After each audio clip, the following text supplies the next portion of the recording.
अस्सलाम वालेकुम dear students, कैसे हैं आप सब। My name is Rayan Malik and I am here to teach you physics class 9th. In this lecture, we are going to solve the multiple choice questions of chapter number 7. Let's start our lecture. Encircle the correct option from the given choices. So you have 4 options of each MCQ and you have to choose the correct one. The first MCQ is, in which of the following state molecules do not leave their position? Options are A. Solid, B. Liquid, C. Gas and D. Plasma. So in options में से कौन सी state ऐसी है कि जिसमें molecules अपनी position leave नहीं करते। तो ये हमने डिस्कस किया था लेक्चर में कि सॉलिड स्टेट ऐसी स्टेट है कि जिसमें मॉलिक्यूल्स की रेगुलर अरेंजमेंट होती है और वो अपनी पोजीशन पर रहकर वाइब्रेट करते हैं, वो अपनी पोजीशन को लीव नहीं करते। और बाकी जितनी भी स्टेट्स हैं, whether it is liquid, gas और प्लाज्मा, तो इन सब में मॉलिक्यूल्स जो हैं वो रैंडमली मूव कर रहे होते हैं, जो कि अपनी पोजीशन लीव कर देते हैं, लूज कर देते हैं। So the correct option is a, which is solid state. Now the next MCQ, which of the substance is the lightest one? Options are A. Copper, B. Mercury, C. Aluminium and D. Lead. तो इनमें से कौन सा substance ऐसा है जो कि सबसे लाइटेस्ट है? So if we compare the density of these substances, तो एल्यूमिनियम एक ऐसा सब्सटेंस है कि जिसकी डेंसिटी सबसे कम है, विच इज जस्ट 27 किलोग्राम पर मीटर क्यूब। बाकी सबकी डेंसिटीज कंपैरेटिवली एल्यूमिनियम ज्यादा है। सो लाइटेस्ट सब्सटेंस कौन सा हुआ? Aluminium. And you can also check these densities of these substances from the topic density. उसमें उस पेज पर एक साइड टेबल पर डिफरेंट सब्सटेंसेस की डेंसिटीज गिवन है, तो वहां से आप ये कंपेयर भी कर सकते हैं। Now MCQ number 3, System International Unit of Pressure is Pascal, which is equal to, options are 10 raised to the power 4 Newton per meter square, B 1 Newton per meter square, C 10 raised to the power 2 Newton per meter square and D 10 raised to the power 3 Newton per meter square. So System International में pressure का unit हम कहते हैं pascal. तो ये pascal किसके equal है? अगर हम प्रेशर का फॉर्मूला रिकॉल करें, which is P is equal to F/A, तो यहां पर है फोर्स और एरिया। तो फोर्स का यूनिट होता है न्यूटन और एरिया का यूनिट होता है metre square. So that means कि प्रेशर का यूनिट यहां से बन गया newton per metre square, which is actually equals to pascal. System international के अकॉर्डिंग हम प्रेशर का यूनिट कंसीडर करते हैं pascal, but it is equal to 1 newton per metre square. So option B is correct. Now the next MCQ, what should be the approximate length of a glass tube to construct a water barometer? Options are A 0.5 metre, B 1 metre, C 2.5 metre and D 11 metre. So इनमें से कौन C length correct है कि जिसके through आप water barometer भी construct कर सकते हैं? If you recall mercury barometer, जिसमें हमने एक 100 सेंटीमीटर का स्केल यूज किया था और सी लेवल पर मर्करी की रेंज आ रही थी 76 centimetre, which is equal to which shows the pressure at sea level and that is 101,300 newton per metre square और 101,300 पास्कल। सो मर्करी बैरोमीटर में हमें स्केल रिक्वायर्ड है वहां पर जस्ट 100 सेंटीमीटर का। तो अब अगर हम वाटर बैरोमीटर वहां पर यूज करें कि मर्करी की जगह अगर हम वाटर यूज करते हैं, तो आप ये जानते हैं कि मर्करी 13.6 टाइम्स डेंसर है वाटर से। तो वहां पर 76 सेंटीमीटर पर हमें सी लेवल पर एटमॉस्फेरिक प्रेशर हमें शो हो रहा है। अब जरा उसको हम कन्वर्ट करते हैं वाटर बैरोमीटर के साथ, कि अगर हम वाटर बैरोमीटर यूज कर रहे हों तब हमें वहां पर कितना स्केल रिक्वायर्ड है। तो जस्ट 76 सेंटीमीटर को हम कन्वर्ट करते हैं मीटर्स में, by dividing it by 100 it become 0.76 metre. तो इसको मल्टीप्लाई करवाते हैं 13.6 से, because mercury is 13.6 times denser than water. 0.76 multiplied by 13.6, the answer is 10.34. So that means कि यहां पर हमें जो स्केल रिक्वायर्ड था वो 10.34 मीटर का होना चाहिए था। So अब अगर हम वहां पर स्केल यूज करेंगे, so अप्रोक्सीमेट हम ये कह सकते हैं कि हमें 11 मीटर का स्केल वहां पर रिक्वायर्ड है। So option D is correct. अब 11 मीटर का स्केल हम अरेंज तो कर सकते हैं, लेकिन उसके थ्रू मेजर करना बहुत मुश्किल हो जाएगा, डिफिकल्ट हो जाएगा।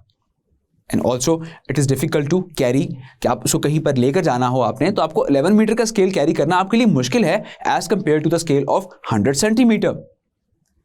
सो दैट्स वाई हम यूज करते हैं मर्करी बैरोमीटर, कि जिसमें आपकी स्केल की लेंथ जो है आपको स्मॉल रिक्वायर्ड होती है और आप इजीली रीडिंग मेजर कर सकते हैं।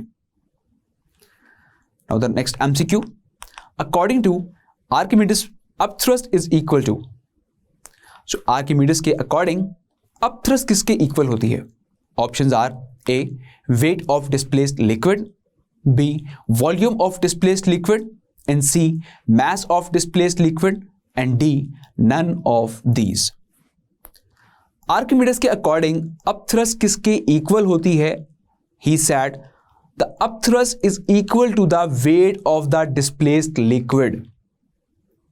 Wait of the displaced liquid means कि अगर आपके पास लेट्स सपोज के एक फ्लास्क में पानी मौजूद है और उसकी मैक्सिमम रीडिंग शो हो रही है सरफेस की 70 सेंटीमीटर। अब आप कोई भी चीज उसमें इंसर्ट करते हैं तो वाटर का जो लेवल है वो अप होकर आ जाता है 90 सेंटीमीटर तक।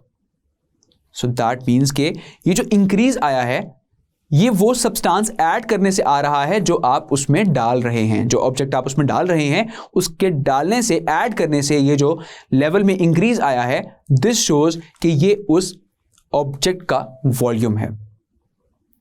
सो जब किसी भी ऑब्जेक्ट को हम इंसर्ट करते हैं वाटर में, तो जितना वॉल्यूम ऑफ लिक्विड वो डिस्प्लेस करता है, that is equal, that the weight of that volume of the liquid is equal to the upthrust force.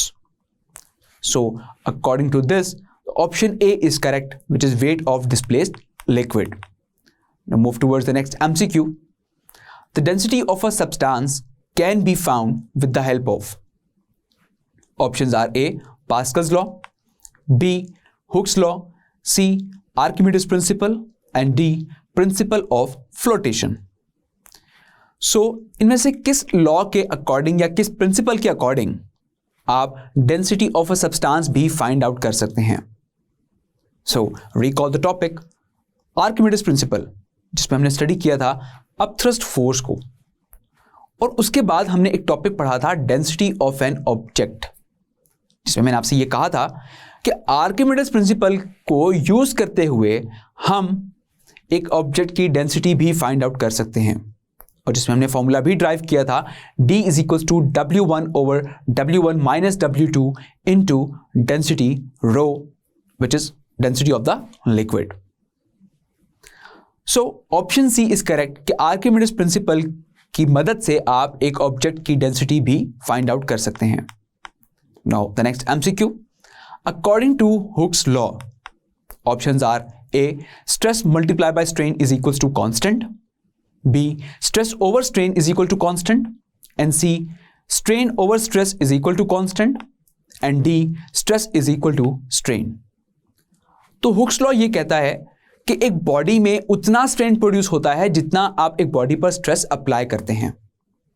So that means stress is directly proportional to strain. अब जब हम ये proportionality खत्म करते हैं तो एक कांस्टेंट आता है। So stress is equal to constant multiply by strain. अब स्ट्रेन यहां पर कांस्टेंट से मल्टीप्लाई हो रहा है तो स्ट्रेन वहां पर जाकर दूसरी साइड पर जाकर डिवाइड हो जाएगा। So it becomes stress over strain is equal to constant, which means the option B is correct.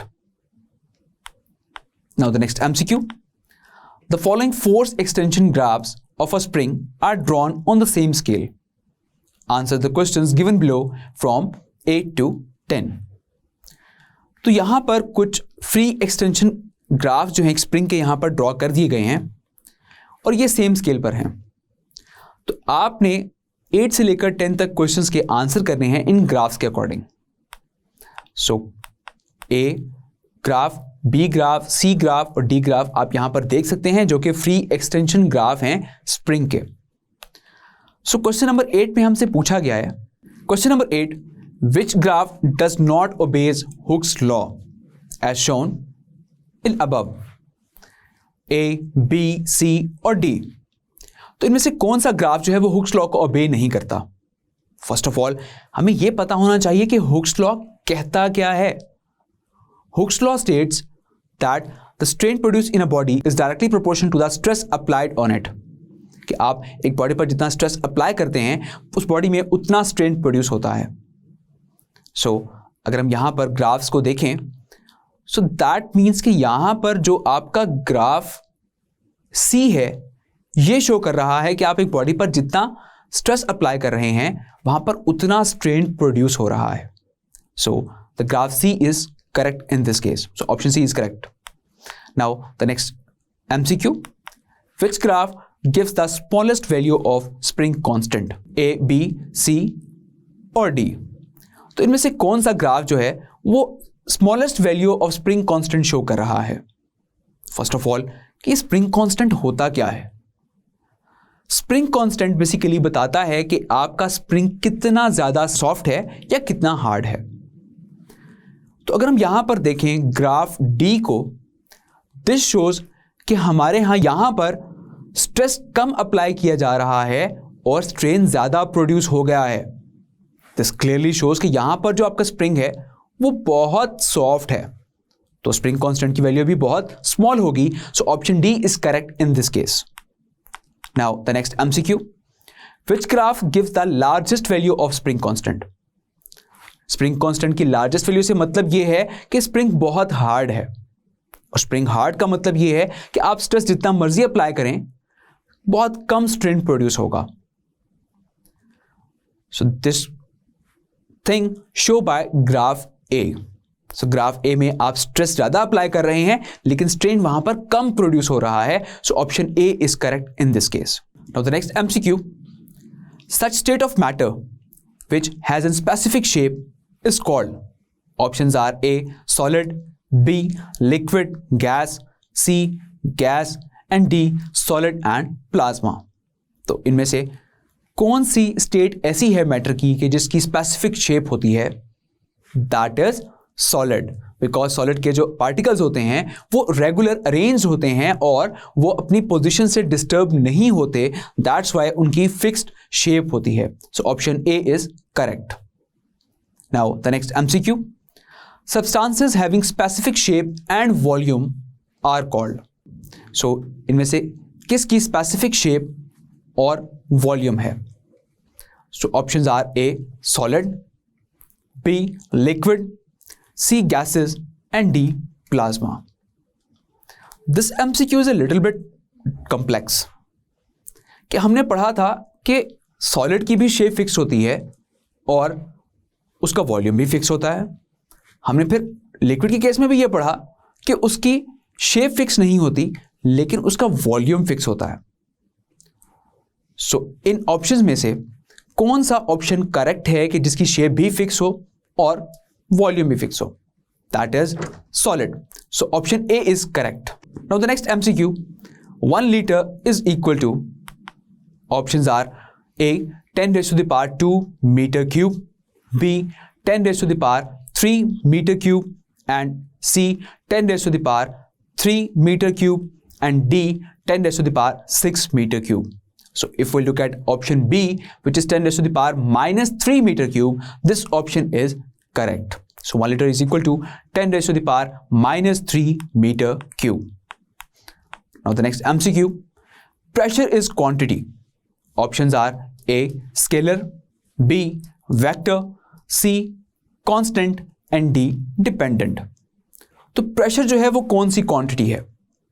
As we have studied in our lecture, that pressure is a scalar quantity because it has only magnitude and have no direction. So that's why we call it as a scalar quantity. So option A is correct. The next MCQ, the formula of pressure is, Options are A, F into A, B, A over F, C, F over A, and D, F into S. So pressure का formula क्या है? We have studied in our lecture that pressure is the force exerting per unit area. So pressure is equal to F over A. So option C is correct, which is F over A. I hope ये multiple choice questions आपको बहुत अच्छे से समझ आ गए होंगे. तो अपना बहुत सारा ख्याल रखिएगा. See you in the next lecture. Till then, take care. Allah Hafiz.